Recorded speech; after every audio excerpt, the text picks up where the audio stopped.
talk about money. Young people need to receive access to flexible funding, and it must be flexible and unrestricted funding so that it can be used to respond to the ever-changing and adapting challenges that we're facing. And it's only those who are on the ground, who are involved in the community organizing, that understand these issues better than anyone else.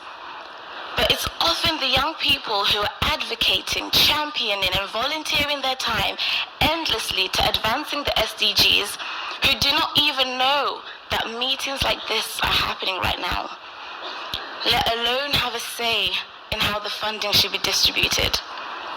I was rereading some of the titles for today's session, and it emphasized that we should be revolutionizing sustainable finance and digital transformation. But yet we see that global investment leaders, some who are in this room right now, are still hesitant to commit funds to emerging economies and new technologies led by young innovators.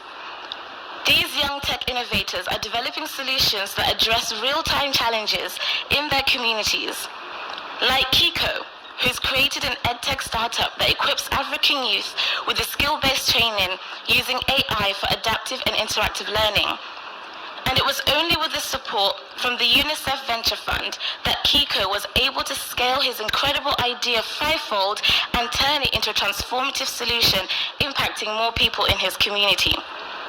But young people shouldn't have to rely on one or two pots of funding before our problem-solving ideas can scale. Imagine the progress that we could make if more flexible funding reached more innovators like Kiko, because I promise you there are plenty more of him where he came from. And young people are truly the key to unlocking the future that we need.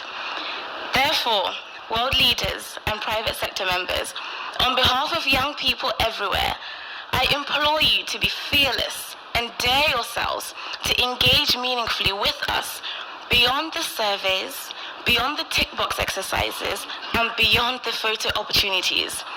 I urge you to consider intentionally investing financially into young tech innovators, and to do it in an inclusive and equitable way that is considerate of both current and future generations.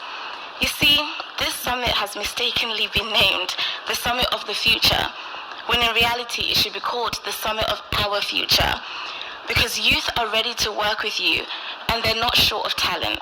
So I'll leave you with this. A very wise man once said here at the United Nations that you're never too young to lead, but most importantly, member states and our dear private sector, you're never too old to learn. Thank you. Which brings me to my next and important